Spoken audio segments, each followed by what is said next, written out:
जय हिंद साथियों, स्वागत है आपका सेल्फ स्टडी क्लासेस विश्वमित जैन यूट्यूब चैनल में। तो साथी सभी लोग जल्दी से एक बार वीडियो को लाइक कर दें और दोस्तों स्टार्ट करते हैं आज का ये सेशन। जल्दी से आ जाएं और self study classes app download कर लें। जिन भी साथियों ने ऐप डाउनलोड नहीं किया है वो सभी साथी ऐप को डाउनलोड कर लें, ठीक है। यहाँ पर ऑफर चल रहा है हिंदी साहित्य का। अगर आप संपूर्ण कोर्स लेना चाहते हैं LT ग्रेड एग्जाम के लिए, TGT, PGT, RPSC एग्जाम के लिए, अगर आप हिंदी साहित्य को पढ़ना चाहते हैं तो ये हिंदी साहित्य का कोर्स है जिसमें आपको गद्य साहित्य, पद्य साहित्य दोनों दोस्तों बहुत ही बढ़िया ट्रिक से पढ़ाया जाएगा। तो ये आज ही आप इसको दोस्तों ले सकते हैं, क्योंकि ये जो आपका ऑफर है ये सिर्फ सीमित समय के लिए है, मात्र 1100 में, ठीक है। और दोस्तों ये आपको कोर्स लेना है हिंदी साहित्य का। आप ऐप डाउनलोड करें, नीचे स्टोर का ऑप्शन आता है, स्टोर पर क्लिक करें और हिंदी साहित्य के संपूर्ण कोर्स में जाकर के इस कोर्स को आप ले सकते हैं, ठीक है। चलिए तो स्टार्ट करते हैं दोस्तों। यहां पर आज अपन आ चुके हैं और यहां पर अपन को पढ़ना है डॉक्टर हजारी प्रसाद द्विवेदी के बारे में पढ़ा था। अब आपसे एक क्वेश्चन हम पूछ रहे हैं, आपको बताना है कि हजारी प्रसाद द्विवेदी ने कौन से 3 ग्रंथ लिखे। हजारी प्रसाद द्विवेदी ने कौन से 3 ग्रंथ लिखे हैं, उनके नाम आपको बताना है। ऐतिहासिक ग्रंथ आपको बताना है, इनके इतिहास ग्रंथों के नाम बताना है। हजारी प्रसाद द्विवेदी हैं दोस्तों, इनका जन्म हुआ था 1907 में, ये भी आपको याद रख लेना है। और पृथ्वीराज रासो के बारे में कई विद्वानों के अलग अलग मत हैं। कई विद्वान दोस्तों प्रमाणिक मानते हैं, कुछ अप्रामाणिक मानते हैं, लेकिन हजारी प्रसाद द्विवेदी जो हैं ये पृथ्वीराज रासो की रचना सुख सुखी संवाद के रूप में हुई थी, ऐसा मानते हैं। तो कभी कभी ऐसा भी आता है कि बताइए किस ग्रंथ की रचना सुख सुखी संवाद के रूप में हुई थी, तो पृथ्वीराज रासो की हुई थी। कभी कभी ऐसा आता है कि दोस्तों पृथ्वीराज रासो की रचना सुख सुखी संवाद के रूप में हुई थी। ये कथन किसका है, तो ये कथन है हजारी प्रसाद द्विवेदी का। किसका है, हजारी प्रसाद द्विवेदी का। इसको याद रखो, जिन सर्गों में यह शैली नहीं मिलती उन्हें प्रक्षिप्त मानना चाहिए। इससे वे अंश ही प्रक्षिप्त सिद्ध होते हैं जिनमें इतिहास विरुद्ध तथ्य हैं। इनको याद रखोगे। पृथ्वीराज रासो के कुछ पद पुरातन प्रबंध संग्रह में संग्रहित हैं, जिससे इस ग्रंथ की प्राचीनता प्रमाणित होती है। इस ग्रंथ की प्राचीनता क्या होती है, प्रमाणित होती है। तो आपसे क्वेश्चन आता है कि बताइए कौन सा ग्रंथ सुख सुखी संवाद, किस ग्रंथ की रचना सुख सुखी संवाद के रूप में हुई है, तो आपको याद रख लेना है ये पृथ्वीराज रासो है, ठीक है। और पृथ्वीराज रासो काव्य पिंगल शैली में लिखा गया। पिंगल शैली में लिखा गया, जो ब्रज भाषा का वह रूप है जिसमें राजस्थानी बोलियों का मिश्रण है। अब आपने पढ़ा होगा कि आदिकाल में डिंगल और पिंगल शैली चलती थी। डिंगल और पिंगल शैली, ठीक है, ये शैलियां थी दोस्तों, इनको भाषा मान लिया गया। लेकिन आपको बताना है कि जो डिंगल है इसका जो निर्माण ये किस किस का मिश्रित रूप है, और जो पिंगल है ये किस किस का मिश्रित रूप है, ये आपको बताना है, क्योंकि क्वेश्चन यहां से भी बनता है। डिंगल किसका मिश्रित रूप है, पिंगल किसका मिश्रित रूप है, तो जल्दी से बताइए फटाक से। 2 क्वेश्चन आपसे पूछे गए, फटाक से बताना है। पृथ्वीराज रासो रासो काव्य परंपरा का काव्य तो है, इसमें चरित्र काव्य, कथा काव्य, आख्यायिका आदि के भी क्या है, लक्षण मिलते हैं, ठीक है। तो यहां पर आपको बताना है, जल्दी बताओ, डिंगल और पिंगल के बारे में आपको बताना है। डिंगल और पिंगल फटाक से बताएं। डिंगल और पिंगल, पृथ्वीराज रासो में पृथ्वीराज के विभिन्न युद्धों और विवाहों का वर्णन है। इसमें वीर और श्रृंगार रस प्रमुख है, यद्यपि इसका अंगीरस क्या है, इसका अंगीरस वीर है दोस्तों। तो आपको याद होना चाहिए कि इसमें वीर और श्रृंगार रस प्रमुख है, किसमें, पृथ्वीराज रासो में। कभी कभी पूछा जाता है, लेकिन इसका जो प्रमुख रस है वो वीर रस है, किसका, पृथ्वीराज रासो का। तो आपको बताना है, बताइए डिंगल के बारे में बताइए। डिंगल, डिंगल किसका मिश्रित रूप था, सौरभ वर्मा जी ने बताया है कि सर अपभ्रंश प्लस राजस्थानी डिंगल, बिल्कुल सही है, ठीक है। और अपभ्रंश और ब्रज भाषा मिलकर के क्या बनी, पिंगल, जो बताया आकांक्षा गुप्ता जी ने। बिल्कुल सही आंसर आ रहे हैं आप लोगों के, वेरी गुड। डिंगल और पिंगल से एक क्वेश्चन आपका बनता है कि डिंगल शैली किसका मिश्रित रूप है और पिंगल शैली किसका मिश्रित रूप है, ऐसा क्वेश्चन आता है। तो दोनों क्वेश्चन आपके क्लियर हो गए। अपभ्रंश प्लस राजस्थानी बन के बनेगी डिंगल और अपभ्रंश प्लस ब्रज भाषा मिलके बनेगी पिंगल। अपभ्रंश दोनों में आएगी, राजस्थानी मिलेगी तो डिंगल बनेगी और ब्रज मिलेगी तो पिंगल बनेगी। ठीक है, इसको याद रख लेना। अब यहां पर देखो चंद बरदाई ने इस ग्रंथ में नायिका का नक्सिक वर्णन, सेना के प्रयाण, युद्ध, षड रीतियों आदि का दोस्तों इन्होंने क्या किया, खूब मन लगाकर इन्होंने वर्णन किया है। ठीक है, आदिकाल में कई मंगल काव्य लिखे गए। पृथ्वीराज रासों में विनय मंगल नामक एक खंड मिलता है पृथ्वीराज रासों में। अब आपसे अगर कभी पूछा जाए कि बताइए किस ग्रंथ में विनय मंगल नामक एक खंड मिलता है, तो वो खंड मिलता है पृथ्वीराज रासों में। ठीक है, इनको याद रखो। पृथ्वीराज रासों में सर्ग को क्या कहा जाता है, ये क्वेश्चन भी कई बार आया है कि पृथ्वीराज रासों में सर्ग को क्या कहा जाता है, सर्ग को क्या कहा जाता है। तो आपको पता होनी चाहिए कि सर पृथ्वीराज रासों में सर्ग को कहा जाता है समय। सर्ग को क्या कहा जाता है दोस्तों, समय कहा जाता है। और इसमें सबसे बड़ा समय कौन सा है, कनवज्ज युद्ध। सबसे बड़ा समय कौन सा है, कनवज्ज युद्ध है, जो पृथ्वीराज रासों का मूल कथानक माना जाता है। कनवज्ज युद्ध ये पृथ्वीराज रासों का मूल कथानक माना जाता है। दोस्तों आपसे यहां से दो क्वेश्चन बनते हैं। सबसे पहला कौन सा बनता है, सबसे पहला क्वेश्चन बनता है कि पृथ्वीराज रासों में सर्ग को क्या कहा जाता है। सर्गों की संख्या कितनी है पृथ्वीराज रासों में, है ना, तो सर्ग भी पूछे जाते हैं। और दोस्तों आपको पता है कि सर्गों की संख्या पूछी जाती है तो समय सर्ग को कहा जाता है, और इसका सबसे बड़ा जो समय है वो समय है कनवज्ज युद्ध। ये याद रख लेना, ये क्वेश्चन भी आया है। पृथ्वीराज रासों में लगभग 72 प्रकार के वर्णिक मात्रिक छंद मिलते हैं, किंतु छप्पय चंद बरदाई का अपना प्रिय छंद है। और पृथ्वीराज रासों के उत्तरार्ध भाग के रचयिता चंद बरदाई के पुत्र कौन है, जल्लड़। जल्लड़ हैं। तो यहां पर अपन को याद रख लेना कि 72 प्रकार के वर्णिक छंद मिलते हैं दोस्तों, वर्णिक और मात्रिक छंद मिलते हैं। ठीक है, तो यहां पर इनका चंद बरदाई का प्रिय छंद कौन सा है, तो छप्पय छंद है। और आपको पता है कि आपसे अगर कभी पूछा जाए कि आदि काल में छंदों का अजायब घर किस रचना को कहा जाता है, तो आदि काल में अगर बात करें तो आदि काल में इससे दोस्तों पृथ्वीराज रासों को ही छंदों का अजायब घर कहा जाता है। अब आपको बताना है, आपको दोस्तों पृथ्वीराज रासों के बारे में 8 तथ्य बताना है। कितने तथ्य बताना है, 8 तथ्य बताइए। 8 तथ्य आपको अपने मन से बताना है। पृथ्वीराज रासों के बारे में आप क्या जानते हैं, वो 8 तथ्य आपको कमेंट में लिखना है। जल्दी से बताएंगे सभी लोग।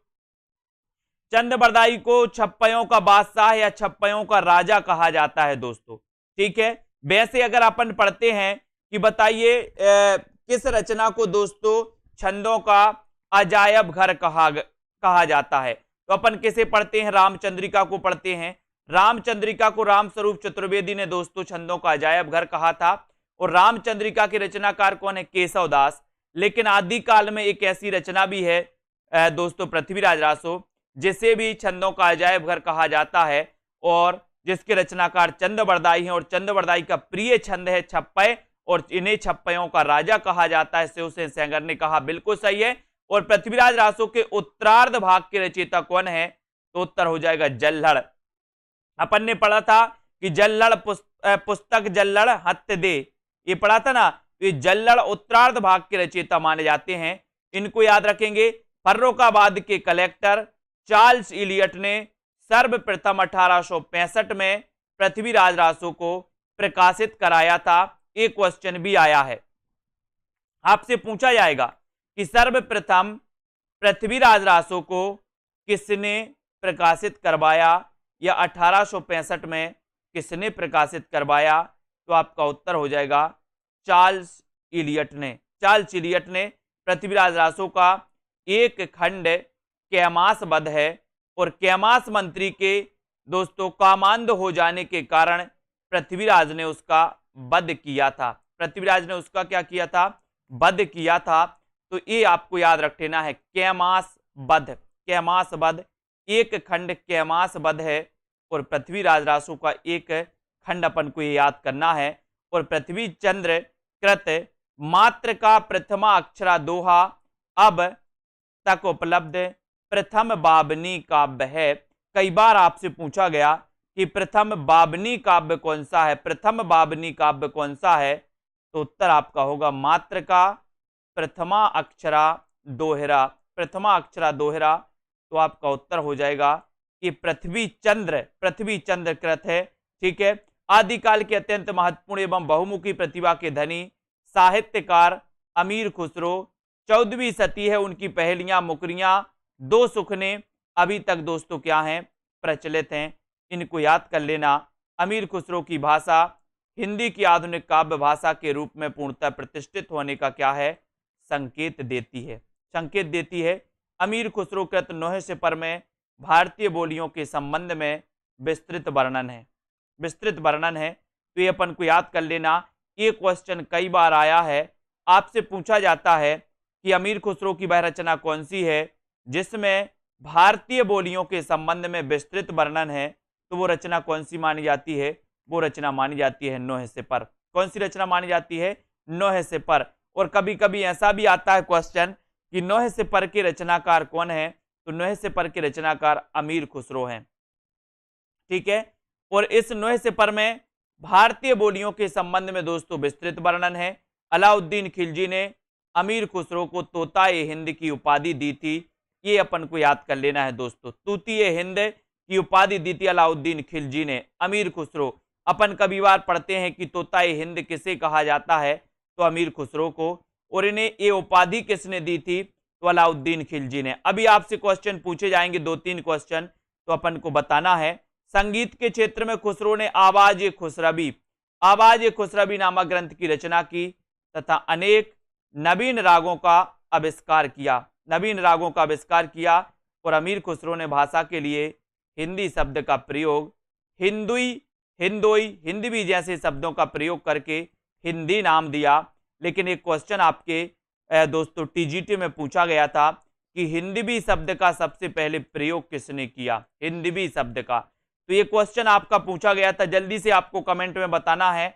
और यहां पर आते हैं, सबसे पहले आपको क्वेश्चन बताना है कि दोस्तों पृथ्वीराज रासो की ग्रंथ की रचना सुख सुखी संवाद के रूप में हुई, ये किसने माना है, सुख सुखी संवाद के रूप में हुई, ये किसने माना है, आपको बताना है। जल्दी से सभी लोग बताएंगे सुख सुखी संवाद के रूप में हुई, ये किसने माना है, ये आपको कमेंट में लिखना है। सभी लोग लिखेंगे, सभी लोगों को बताना है, जल्दी से बताएंगे फटाफट से। और बताएं जल्दी से, 3-4 क्वेश्चन हम आपसे पूछ रहे हैं, फटाफट से बताना है।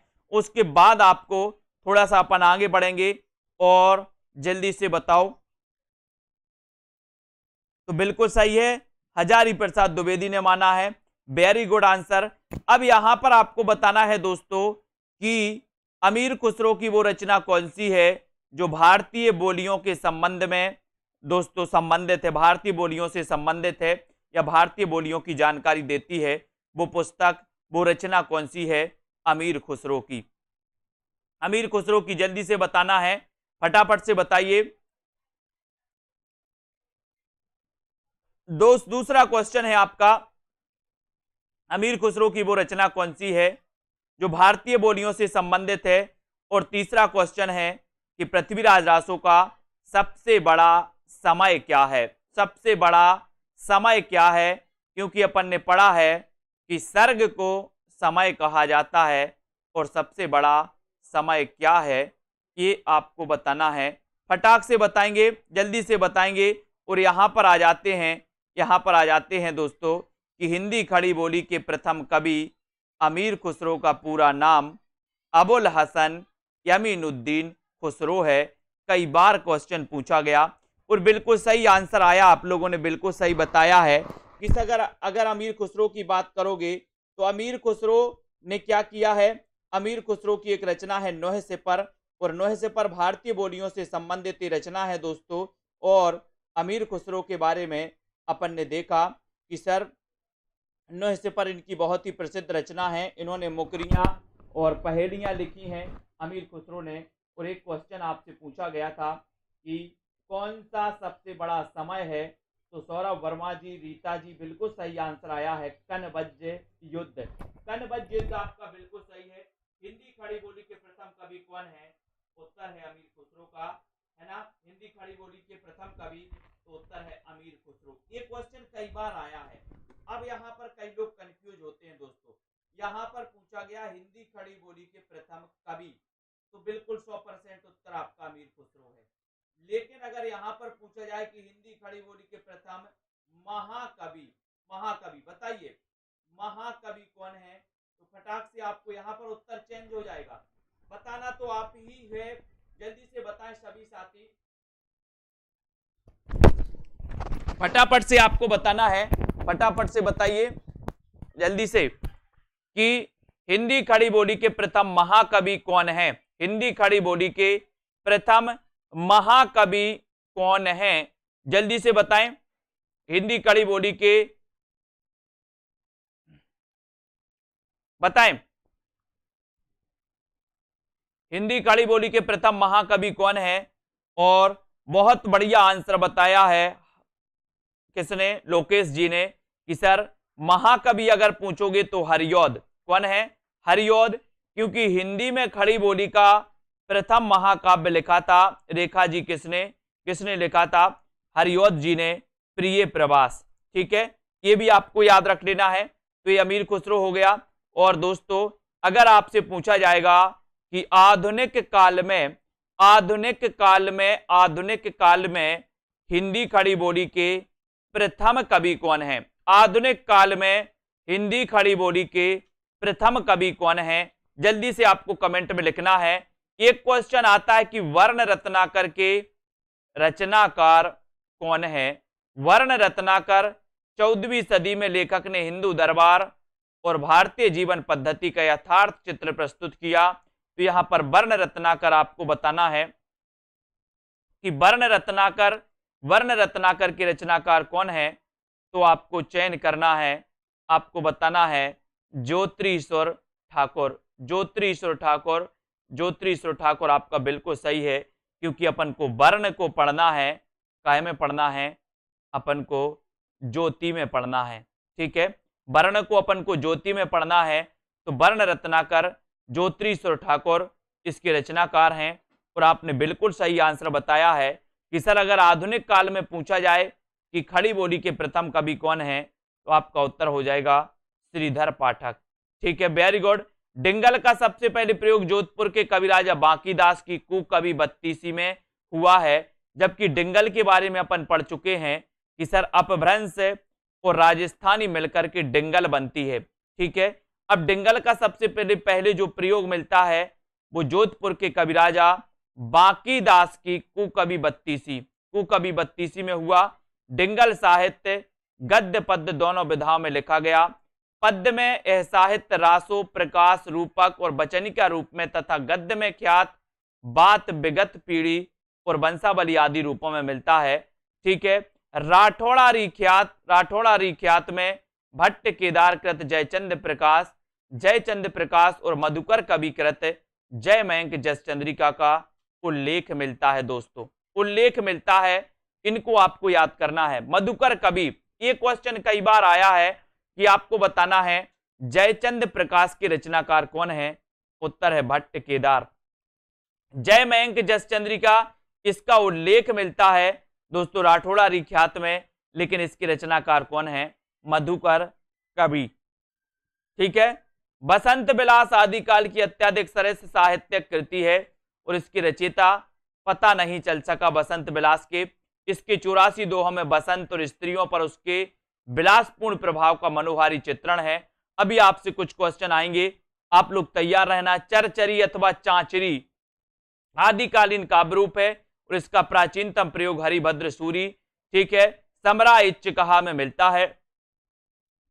बसंत ऋतु में होली आदि के अवसर पर गाया जाने वाला मादक गीत फागु कहा जाता है और आदिकालीन बसंत विलास फागु, बृहदेशावरी फागु, स्थूल भद्र फागु, नेमिनाथ फागु इत्यादि ये प्रमुख रचना है। अपन ने दोस्तों फागु साहित्य भी पढ़ा है। ठीक है, फागु साहित्य को मैंने पेड क्लास में बहुत अच्छे से पढ़ाया था। जिनचंद सूरी फागु। आपने दोस्तों एक क्वेश्चन आया था पार्श्वचरित क्वेश्चन आया था, जो मैंने बहुत अच्छे से आपको पढ़ाया भी था कि पार्श्वचरित के रचनाकार कौन है। ठीक है, आपके टीजीटी में क्वेश्चन आया था। और जिनचंद सूरी फागु सर्वाधिक प्राचीन है, बसंत विलास जैनेतर फागु है। ठीक है, आदिकाल में दो लोक भाषा काव्य भी प्रचुरता रही और इसमें ढोला मारूरा दोहा सर्वाधिक लोकप्रिय एक महत्वपूर्ण काव्य है। क्वेश्चन यहां से पूछा जाता है, ढोला मारूरा दोहा। आपसे क्वेश्चन आता है ढोला मारूरा दोहा के रचनाकार कौन है। ढोला मारूरा दोहा इसके रचनाकार कौन है, तब आपका उत्तर हो जाएगा ढोला मारूरा दोहा इसके रचनाकार कौन है। इसके रचनाकार कौन है, जल्दी से बताइए। ढोला मारूरा दोहा, डॉक्टर हजारी प्रसाद द्विवेदी ने ढोला मारूरा दोहा के दोहों को हेमचंद्र तथा बिहारी के दोहों के बीच की कड़ी माना है। आदिकालीन जगत सुंदरी प्रयोगमाला वेदक ग्रंथ है और इसके रचयिता का नाम क्या है, अज्ञात है। इसको याद कर लेना। और आप लोगों को पता है कि सर ढोला मारूरा दोहा के रचनाकार कौन है, कल्लोल कवि। ठीक है, कल्लोल कवि। और रेखा जी ने बिल्कुल सही आंसर बताया है कि सर मूल कवि तो इसके कल्लोल हैं। अब कवि कई पुस्तकों में दोस्तों ये मिस्टेक है। क्या मिस्टेक है कि कई पुस्तकों में आपको ढोला मारूरा दोहा के रचनाकार कल्लोल मिल जाएंगे, कई पुस्तकों में ढोला मारूरा दोहा के रचनाकार कुशल लाभ मिल जाएंगे। तो अब आपको यहां पर थोड़ा सा मिस्टेक वो होता है कि कुशल लाभ है या कल्लोल है। तो आपको हम बता दें दोस्तों कि ढोला मारूरा दोहा इसके जो मूल रचनाकार हैं वो कल्लोल हैं। कौन है, कल्लोल हैं। लेकिन इस ढोला मारूरा दोहा में कुछ संशोधन किया किसने, कुशल लाभ ने। तो दोस्तों ये कुशल लाभ की कृति कही जाने लगी। तो आपको उत्तर विकल्प अनुसार लगाना है कि इसके कल्लोल हैं या कुशल लाभ। अगर आपके विकल्प में कल्लोल है तो आप कल्लोल लगाइए और कुशल लाभ है तो आप कुशल लाभ लगाइए, क्योंकि दोनों की रचना मानी जाती है। ठीक है, प्राकृत पेंगलम आदिकालीन हिंदी साहित्य का ऐसा दोस्तों संग्रह ग्रंथ है जिसमें प्राकृत, अपभ्रंश और पुरानी हिंदी के कवियों की रचना छंदों के उदाहरण रूप में संग्रहित है। प्राकृत पेंगलम की रचनाकार आपको बताना है। प्राकृत पेंगलम में पुरानी ब्रजभाषा, राजस्थानी, खड़ी, अवधी और मैथिली भाषा के तत्वों का मिश्रण मिलता है। दोस्तों प्राकृत पेंगलम में कुछ पद्य कवि बब्बर द्वारा रचित हैं। इनकी कविताओं में सुखी और संपन्न जीवन क्या है इसका चित्रण मिलता है। मौलाना दाऊद यानी कि मुल्ला दाऊद चंदायन प्रेम काव्य परंपरा का सुंदर ग्रंथ।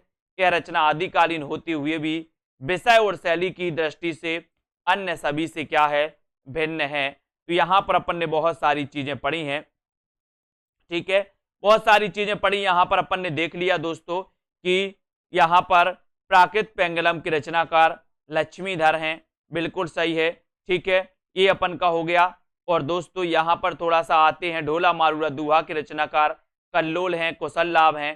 ठीक है, उसके बाद अपन ने यहां पर थोड़ा सा आगे बढ़े और यहां पर जयचंद प्रकाश भट्ट केदार की रचना है और जय मयंक जस चंद्रिका के मधुकर कवि की रचना, इसको भी याद कर लेना है। और यहां पर आते डिंगल का सबसे पहले प्रयोग कहाँ मिलता है, कवि राजा बांकीदास की कुकवि 32 में मिलता है। ठीक है, वर्ण रत्नाकर के रचनाकार कौन है, तो ज्योतिरीश्वर ठाकुर हैं। ठीक है, हिंदी खड़ी बोली के प्रथम कवि कौन है, तो प्रथम कवि अमीर खुसरो हैं। इनका पूरा नाम कई बार पूछा जाता है कि अमीर खुसरो का पूरा नाम क्या है, तो आपको अबुल हसन यमीनुद्दीन खुसरो, अबुल हसन यमीनुद्दीन खुसरो, ये आपको कमेंट में लिखना है। ठीक है, थोड़ा सा और आगे बढ़ते हैं। एक बार सभी लोग वीडियो को लाइक कर लेना। और दोस्तों आपको क्या करना है, अभी आपके लिए 1100 का ऑफर है सेल्फ स्टडी क्लासेस ऐप में एडमिशन लेने का, जहां पर आपको टॉपिक वाइज टेस्ट करवाए जाते हैं, जहां पर आपको रिकॉर्डेड कोर्स, जहां पर आपको लाइव क्लास है, तिरकी वीडियो, डाउट्स वाले वीडियो और ग्रुप में आप डिस्कशन कर सकते हैं किसी भी डाउट्स को लेकर के। इस प्रकार की सुविधाएं हैं।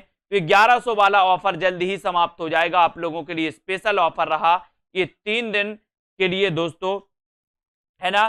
तो आप लोग जिनको भी लेना है, परचेस करना है, self study classes app download कर लें और इस कोर्स को हिंदी साहित्य के संपूर्ण कोर्स में एडमिशन ले सकते। ठीक है, आदिकालीन प्रमुख साहित्यिक उक्तियां, उक्तियों के बारे में यहां पर आता है कि 12 बरस लो कुकर जीवे, अरु 13 लो जिये सियार, बरस 18 छत्री जीवे, आगे जीवन को धिक्कार, आगे जीवन को धिक्कार। ये पंक्ति जगनिक की है, ये पंक्ति जगनिक की है। इस पंक्ति को अपन को याद कर लेना है। पुस्तक जल्लड़ हत्य दे, चली गज्जन नृपकाज। ये पंक्ति चंद बरदाई की है, ये पंक्ति चंद बरदाई की है दोस्तों। यहां पर आपको पंक्तियों को पढ़ना है, ठीक है। ये 12 बरस लो कुकर जीवे, अरु 13 लो जिए सियार, बरस 18 छत्री जीवे, आगे जीवन को धिक्कार। ठीक है, जगनिक की रचना आपको बताना है कि जगनिक की वो रचना कौन सी है। रचना बताइए जल्दी से। और पुस्तक जल्लड़ हत्य दे, चली गज्जन नृपका चंद बरदाई। जल्दी बताओ जगनिक की कौन सी पुस्तक है। उसके बाद दोस्तों यहां अपन आदिकालीन रचनाएं और रचनाकारों के बारे में पढ़ेंगे। सभी लोग तैयार हैं तो एक बार जल्दी से वीडियो को लाइक जरूर कर दो।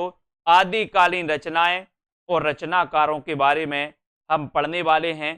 तो यहां पर अपन देखते हैं, ठीक है, यहां पर देखते हैं रचनाकार और रचनाएं और रचना काल इस प्रकार से दिया है। और दोस्तों यहां पर वर्ण विषय भी उनके बारे में दिया है, तो वर्ण विषय भी थोड़ा थोड़ा सा अपन पढ़ेंगे, ठीक है। तो सबसे पहले आता है दोस्तों पृथ्वीराज रासो। पृथ्वीराज रासो के रचनाकार कौन है। तो पृथ्वी का अपन ने पढ़ा कि सर पृथ्वी का उपग्रह चंद्रमा है, तो इसके रचनाकार चंद्रबरदाई, क्योंकि पृथ्वी और चंद्र की बड़ी मित्रता है, तो पृथ्वी के चंद्रबरदाई हो गए। 12वीं सदी की रचना है। हिंदी का प्रथम महाकाव्य है। पृथ्वीराज चौहान के स्वर एवं वीरता के साथ श्रृंगार रस का सुंदर वर्णन है, और इसका प्रमुख रस कौन सा है, वीर। ठीक है, तो ये पृथ्वीराज रासो हो गई। उसके बाद थोड़ा सा आते हैं खुमाण रासो। खुमाण रासो 9वीं सदी की रचना है दोस्तों, और खुमाण रासो ये दलपति विजय की है। अगर कोई दलपति बन जाए या विजय हो जाए तो उसको गुमान हो जाता है, हो जाता ना गुमान, अपन पढ़ते हैं ना गुमान हो जाता है। तो यहां पर आपका खुमाण रासो पूछा गया, दलपति विजय की रचना है। इसके बारे में देखें तो ये चित्तौड़ नरेश खुमान की वीरता का इसमें क्या है, वर्णन है। ठीक है, बहुत बढ़िया।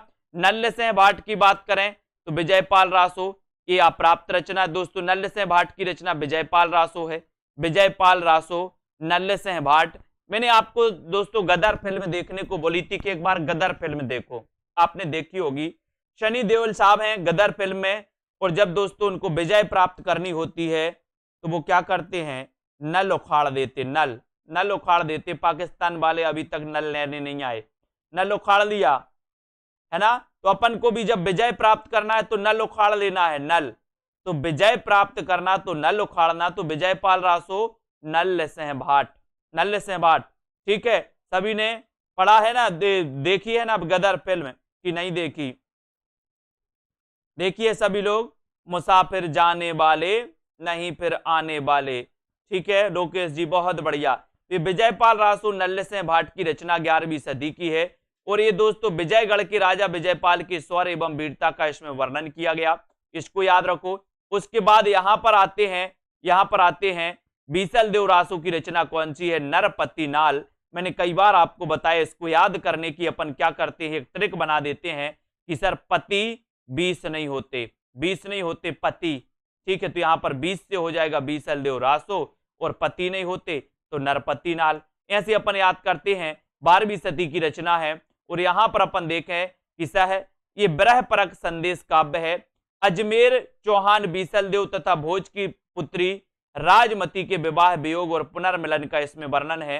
क्वेश्चन यहां से बन जाता है कि अजमेर के शासक से संबंधित रचना कौन सी है। तो अजमेर के शासक से संबंधित जो रचना है वो रचना है बीसल देव रासो। श्रृंगारिक रचना है दोस्तों परमाल रासो की बात करें तो परमाल रासो, जिसका कि अन्य नाम है आला खंड, और आला आपको पता है कि आला वर्षा ऋतु में गाया जाता है ना, वर्षा ऋतु में गाया जाता है। और ये जगनिक, अब आला जब वर्षा ऋतु में गाया जाता है, रात में गाते हैं लोग, बरस 18 है ना, अपन ने अभी उक्ति पढ़ी थी, तो आला रात में गाया जाता है। अब रात में गाओगे तो सो करके गाओगे कि जग कर गाओगे, बोले सर जग कर गाएंगे, जग, तो जग से क्या बनेगा, जगनिक। ठीक है, या आला पूरे जग में गाया जाता है, ऐसे भी याद कर लो, जग में, या जग जग के हम आला गाते हैं। तो आला खंड या परमाल रासो जगनिक की रचना है। या परमाल, परमाल से क्या बनेगा, परमाल मतलब दूसरों का माल, और दूसरों का माल चोरी करना है तो जगना पड़ेगा, जगना। चोर क्या करते, दूसरों का माल पार कर देते, वो जगते हैं रात में, तो जगने। ठीक है, 13वीं सदी की रचना। तो यहां पर दिया गया कि महुआ के राजा परमाल देव कि 2 प्रसिद्ध वीरों आला और उदल की यहां पर वीरता पूर्वक लड़ाइयों का इसमें क्या किया गया है, वर्णन किया गया। बात कर लेते हैं जयचंद प्रकाश की। तो जयचंद प्रकाश ये भट्ट केदार की रचना है, जयचंद प्रकाश भट्ट केदार। ठीक है, भट्ट से ये आपको याद रख लेना है, जयचंद प्रकाश, और ये भट्ट केदार की अपन को याद करना है। और जय मयंक जस चंद्रिका ये मधुकर कवि की रचना है। किसकी है, मधुकर कवि की, जय मयंक जस चंद्रिका। तो आपको याद रख लेना है कि सर चंद्रिका में बहुत मधुर मधुर लगता है, मधुर मधुर लगता है ना, जब चांद की चंद्रिका। दोस्तों अपन ने पढ़ा है ना, चांद के पार चलो। सभी लोग गाना तो बहुत अच्छे से गाते हो, अरे इन्हीं गानों को ही ट्रिक में लगा दिया करो, याद हो जाएगा। गाना तो इतने जल्दी याद हो जाता है कि कभी भूलते नहीं। सबको याद आ गया होगा। बोले सर चांद के पार चलो की बात हो रही है, हमने भी सुना है, लेकिन जब हमने जय मयंक जस चंद्रिका पूछी तो बोले सर पढ़ा तो था लेकिन भूल गए। तो क्यों भूल गए, क्योंकि उतने इंटरेस्ट से आपने नहीं पढ़ा था। गाना तो इतने इंटरेस्ट से सुना था कि चांद के पार चलो। ठीक है, ये जय मयंक जस चंद्रिका रचना मधुकर कवि की है। और ढोला मारूरा दुहा यहाँ कुशल लाभ दिया है, देखो कुशल लाभ, लेकिन अपन ने कल्लोल कवि भी पढ़ लिया और कुशल लाभ भी पढ़ लिया। बोले सर हम ढोल बजाने में कुशल हैं, कुशल हैं ढोल बजाने में, तो ढोला मारूरा दुहा कुशल लाभ, इसको याद कर लेना। बसंत बिहार बसंत विलास है, ये अज्ञात कवि की है। जवाहरे खुसरवी खुसरो की हिंदी कविता। और खालिक बारी अमीर खुसरो ये भी अपन का हो गया। ठीक है, और दोस्तों विद्यापति पदावली विद्यापति जी की है। राउल बेल ये रोड़ा कवि की रचना है, रोड़ा कवि की राउल बेल। और वर्ण रत्नाकर, वर्णों को अपन को काय में पढ़ना है, वर्णों को आ अनार का, आ आम का, अंधेरे में नहीं पढ़ना है, ज्योति में पढ़ना है, ज्योति में पढ़ना है भैया, ज्योति में। ठीक है, ज्योति में। तो वर्ण रत्नाकर ज्योतिषो ठाकुर, राउल बेल रोड़ा कवि, विद्यापति पदावली विद्यापति। ठीक है, खालिक बारी अमीर खुसरो का वास्तविक नाम बताइए क्या था। फटाक से एक क्वेश्चन आपके लिए, अमीर खुसरो का वास्तविक नाम क्या था। बसंत विलास अज्ञात हैं, ढोला मारूरा दुहा कल्लोल और कुशल लाभ हैं। ठीक है, जय मयंक जस चंद्रिका मधुकर की है, जयचंद प्रकाश भट्ट केदार, परमाल रासो जिसका अन्य नाम आलाखंड है जगनिक की रचना है, बीसल देव रासो नरपति नाल, विजयपाल रासो नल्ल सिंह भाट, खुमान रासो दलपति विजय, पृथ्वीराज रासो चंद्रबरदाई। ठीक है, अब थोड़ा सा इनके बारे में देखते हैं। यहां पर दोस्तों जयचंद प्रकाश में महाराज जयचंद की वीरता का वर्णन है। ठीक है, जय मयंक जस चंद्रिका में राजा जयचंद की प्रशस्ति है। ठीक है, ढोला मारूरा दुआ में लोक गाथा काव्य है जिसमें ढोला और मारवाड़ी की प्रेम कथा वर्णित है, ये अपन का हो गया। और दोस्तों ये कौन सा है, ये लौकिक काव्य है। कौन सा लौकिक काव्य है, बसंत विलास। ठीक है, ये अमीर खुसरो की है। और बाकी ये दोस्तों राउल बेल क्या है, ये चंपू काव्य है, चंपू काव्य। तो इनको भी अपन को याद कर लेना। बहुत बढ़िया आंसर आया है कि सर अबुल हसन अमीनुद्दीन खुसरो, बहुत बढ़िया विजय शंकर जी, अबुल हसन अमीनुद्दीन खुसरो। ठीक है, अमीर खुसरो का दोस्तों वास्तविक नाम था। अब यहां पर थोड़ी सी अपन को पढ़ना है। मनहु कला सभान कला 1600 बन्निये, बाल बैस ससीता समीप अमृत रस पिन्निये। पिन्निये ये चंद्रबरदाई की दोस्तों क्या है, पंक्ति है। बोले चांद के पार चलो अमृत रस पिले हैं, लोभ में आ नहीं जाना, नहीं तो चांद के पार के चक्कर में, चांद के पार सो यहाँ चंद्रबरदाई हो जाएंगे, चंद्रबरदाई अमृत रस पिन्निये। थोड़ा सा इनके अर्थ को नहीं जानना है, कुछ लोग अर्थ के पीछे पड़े रहते, बिल्कुल नहीं जाना है। इन कुछ कुछ शब्दों को अपन को पकड़ना है और उनसे अपन को याद करना है। मनहु कला सवान कला 1600 बन्निये, और बाल बैस ससीता समीप अमृत रस पिन्निये, अमृत रस पिन्निये। बोले चांद के पार काहे को चलो, बोले अमृत रस पिले हैं, बिल्कुल चक्कर में न मत आना। ठीक है, अमृत रस पिन्निये चंद्रबरदाई, चंद्रबरदाई हो गए। ठीक है, अब पंडिये सयल सत्य बखाड़ई, देहई बुद्ध बसंत ना जाड़ई। ठीक है, और अमड़ा गमड़ तैन बेखंडई तो भी रिज्जई भड़ई हऊ पंडिये। अब यहाँ पंडित पढ़ते ना अपन, पंडित राहुल सांकृत्या ने सरहपा को माना, या पंडिय आ गया, बोले पंडिये ने हमें बहुत सरहपा को मान लिया। इस सरहपा को याद कर लेना दोस्तों कि पंडिये सयल सत्य बखाड़ई, इनको अपन को याद कर लेना। इस सरहपा की पंक्ति है, ठीक है। नाद ना बिंदु रवि शशि मंडल चे राय सहाबे मूकल, ये पंक्ति किसकी है? तो ये पंक्ति है सरहपा की। किसकी पंक्ति है? सरहपा की। नाद ना बिंदु न रवि शशि मंडल चे राय सहाबे मूकल, इस सरहपा की पंक्ति है। पढ़ते रहिए, हंसते रहिए, मस्ती से पढ़ोगे। जिस प्रकार से दोस्तों आपने गाना सुना था चांद के पार चलो, उसी प्रकार से अगर आप साहित्य को पढ़ोगे तो मजा आ जाएगा। क्या आएगा? ये डिंगल पिंगल शैली है आदिकाल की, ये पंक्तियां अपन ने पढ़ा है ना, डिंगल पिंगल शैली। ये डिंगल पिंगल से सब मिश्रित दोस्तों ये रचनाएं हैं, ठीक है। सरहपा की संधा भाषा शैली, ये अलग अलग प्रकार की हैं, तो अपन को पढ़ना है और इमेज करना थोड़ा सा कि जब आपने पहली बार चांद के पार गाना सुना था और आप हिंदी साहित्य को पढ़ रहे हो, अगर उसी दोस्तों लगन से, उसी धुन से, उसी प्रकार से आप हिंदी साहित्य को पढ़ोगे तो निश्चित ही कभी नहीं भूलोगे, कभी नहीं भूलना। और ठीक है, तो अपन को चांद के पार नहीं जाना है, नहीं तो कोई आपको अमृत रस पिन्नीए के चक्कर में चांद के पार ले जाए, तो बिल्कुल भी नहीं, ठीक है। तो वीडियो को लाइक कर देना है और जिन भी साथियों को एडमिशन लेना है, बढ़िया अच्छा मौका, हिंदी साहित्य संपूर्ण कोर्स है, न्यू पैटर्न पर आधारित, ठीक है। इस कोर्स में आप एडमिशन ले सकते हैं। अभी तक अपन ने जो पढ़ा और टीजीटी का जो पेपर आया था, उस पेपर को देखते हुए और भी बहुत सारी चीजें अपन पढ़ेंगे, ठीक है। और दोस्तों उसी पैटर्न पर आधारित पढ़ेंगे, ऐसा नहीं है कि अपन पूर्व में जो पढ़ लिया वो पढ़ेंगे, नहीं। अब थोड़ा सा पेपर, पिछले पेपर जो भी पढ़ाई होती है दोस्तों, वो पिछले पेपर के पैटर्न के आधार पर ही पढ़ाया जाता है। अब एग्जामिनर होशियार हो गए हैं, बोले बेटा आप लोग कितने चतुर हो, हम पेपर का पैटर्न ही बदल देंगे। लेकिन फिर भी अपने दोस्तों साथियों ने गुंजाइश नहीं छोड़ी, अपने साथियों ने संघर्ष किया और बहुत सारे साथी सिलेक्शन होकर के, सिलेक्शन लेकर के आज भी कॉलेज में पढ़ा रहे हैं। और आज भी कॉलेज में पढ़ा रहे हैं तो वो यही कहते हैं कि सर आपने जो ट्रिक बताई है उस ट्रिक को हम फॉलो कर रहे हैं, और उस ट्रिक बहुत जो अच्छी ट्रिक है वो ट्रिक सबको पसंद आ रही है, सबको याद हो रही है। तो इस ट्रिक को भी अपन को फॉलो करना है और पढ़ने का तरीका यही है जो आपको याद करवाता है दोस्तों। रट्टा मत मारो, कितना भी कुछ हो रट्टा नहीं मारना, अपन को ट्रिक से पढ़ना है। बहुत सारी चीजें माइंड में, अपने विजय शंकर जी हैं, यही तो टीजीटी में सिलेक्शन ले चुके हैं। अब पता नहीं इनको कौन सी कलेक्टर की पदवी चाहिए है, फिर भी पढ़ने लगे हैं।